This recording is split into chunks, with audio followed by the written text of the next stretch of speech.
Well, we will go ahead and roll into our post-race press conference.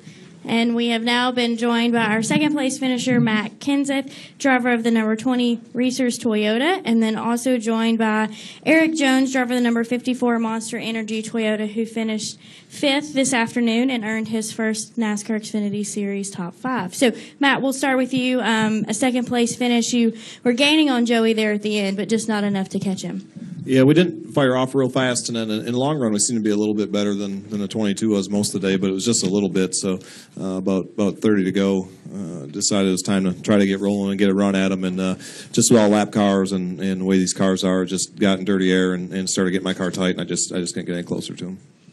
And Erik, a really strong run for you and the team today here at Phoenix. You have Camping World Truck Series victory here, but obviously, a strong run all weekend. But then to come away with a top 5 finish. Talk a little bit about your run.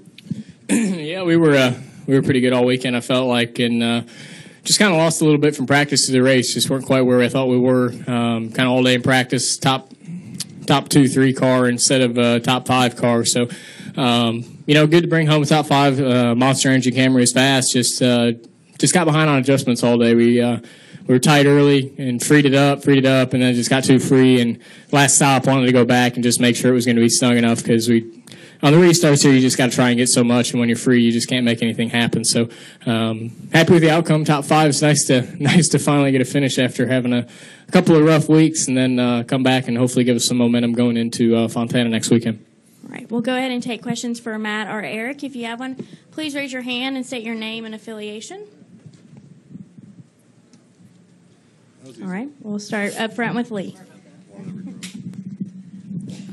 Nothing related to the race, but more of the race tomorrow. You were the only person who seemed to put up a lap time outside of a Chevrolet close to what Harvick could do. Can you just kind of talk about, what it's going to take to knock him off the top?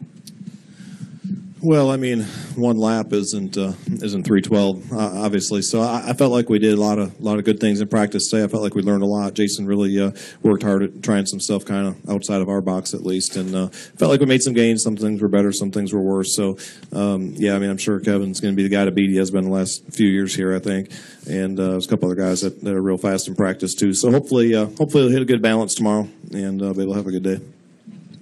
We've also been joined by our 11th place finisher, driver of the number 18 Aris Toyota, Daniel Suarez. And Daniel, a really solid performance by your team today. Talk a little bit about your run here at Phoenix. Well, definitely we improved a lot. I think I made a lot of mistakes last week in Las Vegas, and I was very focused on those mistakes. And at least in the pit roll, we made a way better job at the track. I think we were a top 10 car the whole race long. In the long run with 2 tires, it was pretty good. The first half of the run, and then in the second run, I wasn't that fast. But again, it was a full day of learning. We have to keep learning, keep working, and I think we are going to get there. Okay, we'll continue with questions for Matt, Daniel, or Erik. Okay, we'll start here in the middle. RJ Kraft, NASCAR.com. This is for Erik. Do you find it hard to maintain a rhythm, given that you're not a full-time in the Xfinity? You're running almost like half the season.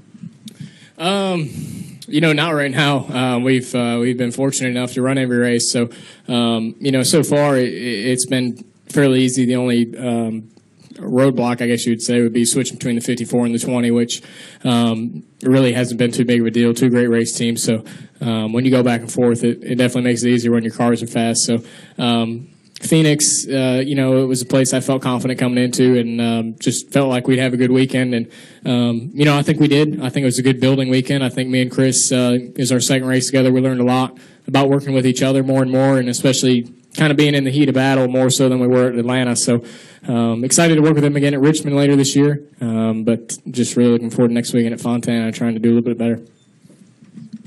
Okay, we'll continue with questions. Does anyone have an additional question? All right, we'll go to Ryan and then Chris. Go ahead.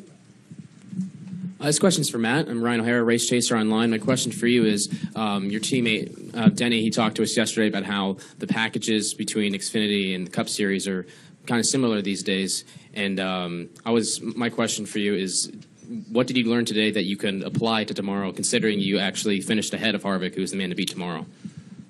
Well, I don't know. I mean, they're more similar than what they were, but there's still a fair amount different. So, maybe learn a little bit about the track and the tires and things like that. But still, the setups and the cars are enough different where I don't think really a lot of setup information necessarily translates. But you always learn something when you're out there racing. Learn a little bit about the track. We're on the same tires, so hopefully you can pick up little bits and pieces. All right, Chris, go ahead. Chris Knight, CatchFence.com. Daniel, with another solid performance, you are in the top 10 in points. How was your prior experience at Phoenix play today towards another good run? Well, like I say a few days ago, I really feel like the race here in Phoenix is like a home track for me, since we are not racing in Mexico. So this is a pretty good track for me in the personal way. At least it's the first track that we come this 2015 so far, and I have a little bit of experience in a different race cars. So my confidence was a little bit higher. But anyway, we keep learning. We have a long way to go. We have to keep working, and hopefully we can keep building those top 10s for the next few weeks. How did your outlook on Montana next weekend? Big track, 2 mile oval. Yeah, definitely. Way different than Phoenix, double big. I think we're going to be good. We have to learn a lot about that track. We have some homework for the next week. So let's see how that goes, and hopefully we can be competitive next week as well. All right. Any final questions for Matt, Erik, or Daniel? Okay, go ahead. For Daniel, in Spanish. Hablabas de algunos errores que habías cometido en Las Vegas. Ahora, ¿qué fue lo que mejoraste? Pero también si nos puedes explicar qué fue lo que sientes tú que no te permitió avanzar más lugares dentro de lo que fue los últimos lugares, válgame la redundancia. Yeah, I mean, absolutely. You guys agree? Yeah. Pues bueno, la verdad es que la NASCAR Xfinity Series es una categoría, como ustedes saben, muy competitiva. Nosotros sabíamos que dar el brinco de NASCAR México Series y de la NASCAR Cayenne no iba a ser nada fácil. Estamos compitiendo contra los mejores. Aquí tenemos a 2 de ellos. Y bueno, tenemos que seguir aprendiendo, seguir trabajando. La verdad es que me siento muy bien acobijado con Joe Racing, con Harris, Toyota, Telcel, toda la gente que me está apoyando. Creo que cada fin de semana estamos aprendiendo demasiado y pues bueno, eso es lo más importante, seguir aprendiendo, seguir sumando puntos y terminar las carreras.